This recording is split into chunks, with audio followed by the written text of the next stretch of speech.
আসসালামু আলাইকুম ওয়া রাহমাতুল্লাহি ওয়া বারাকাতুহু। প্রিয় শিক্ষার্থীরা, আশা করি সবাই ভালো আছো। আলহামদুলিল্লাহ, আমিও ভালো আছি আলহামদুলিল্লাহ। আল্লাহর রহমতে এই পবিত্র রমজানে তোমাদের সামনে আবারও হাজির হয়েছি ভিডিও ক্লাসে। গত ক্লাসে আমরা পড়েছিলাম সালাতের সময়সমূহ, অর্থাৎ সালাত নির্দিষ্ট সময় যে আদায় করতে হয় সে বিষয়ে আলোচনা করছিলাম। আর হোমওয়ার্কও দিয়েছিলাম তোমাদেরকে। আশা করি হোমওয়ার্কগুলি করেছো সবাই নির্ভুলভাবে। আজকে প্রিয় শিক্ষার্থীরা, আজকে তোমরা দেখতে পাচ্ছ তৃতীয় শ্রেণীর ইসলাম নৈতিক শিক্ষার এই বইটিতে ইবাদত অধ্যায়ে দ্বিতীয় অধ্যায় ইবাদতের আমরা এই অংশে আলোচনা করব ওযুর ফরজসমূহ, আর সর্বশেষ আলোচনা করব হাত পায়ের পরিচ্ছন্নতা সম্পর্কে। তো প্রিয় শিক্ষার্থীরা, চলো যাই, প্রথমে আমরা আলোচনা করি ওযুর ফরজসমূহ। আমরা গত পাঠে আগের পাঠে আমরা পড়েছিলাম ওযুর যে 11টি সুন্নত রয়েছে। এই 11টি সুন্নত আমরা বিস্তারিত আলোচনা করেছিলাম।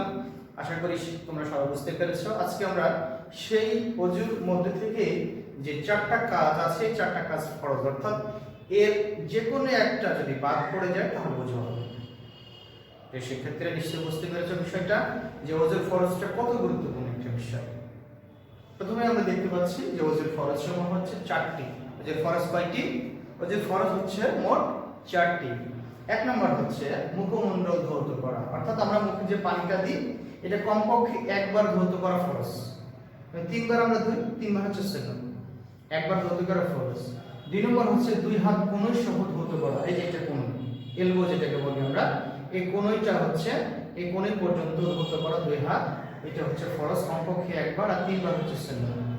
3 নম্বর হচ্ছে মাথা মাসাজ করা, অর্থাৎ মাথার চুলের অগ্রভাগ থেকে প্রথম ভাগ থেকে শুরু করে মাথা হাতে পানি নিয়ে প্রথমে হাতটা ঝেড়ে ফেলতে হবে, পানিটা ঝেড়ে ফেলতে হবে। এরপরে 2 হাত এইভাবে রেখে চুলের অগ্রভাগ থেকে শুরু করে একদম চুলের মাথার শেষ ভাগ পর্যন্ত যে আবার সামনের দিকে নিয়ে আসতে হবে।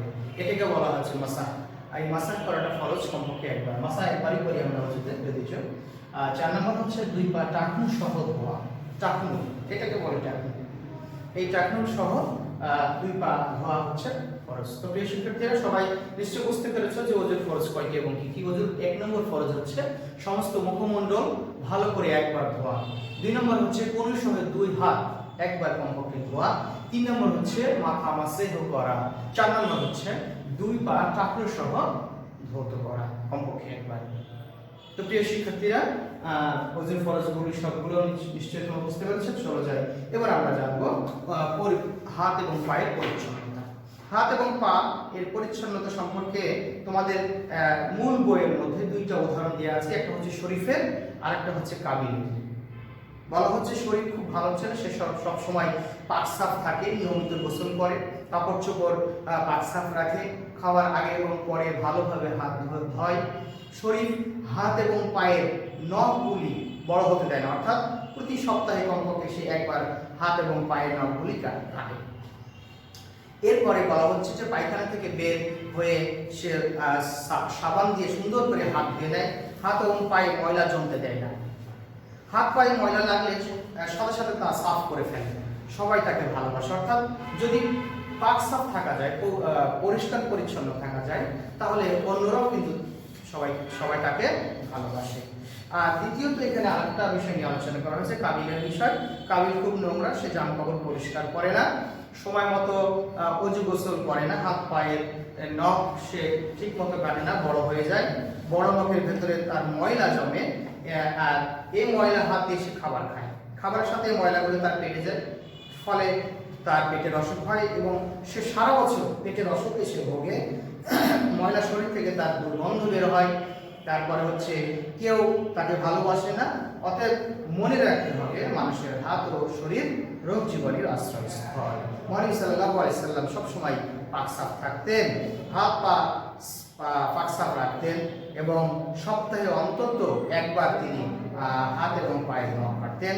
যারা পাক সাফ থাকে, মহান আল্লাহ তাআলা তাদেরকে ভালোবাসেন। আল্লাহ তাআলা বলেন, ইন্নাল্লাহা ইউহিব্বুল মুত্তাহহিরিন, নিশ্চয়ই আল্লাহ তাআলা পবিত্রতা অর্জনকারীদের ভালোবাসেন। প্রিয় শিক্ষার্থীরা, নিশ্চয়ই আজকের এই বিষয়টা তোমরা অবশ্যই বুঝতে পেরেছো।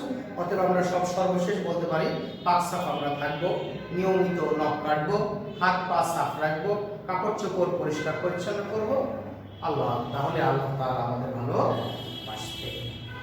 প্রিয় শিক্ষার্থীরা, আজকের বিষয় ছিল এটাই মোটামুটি।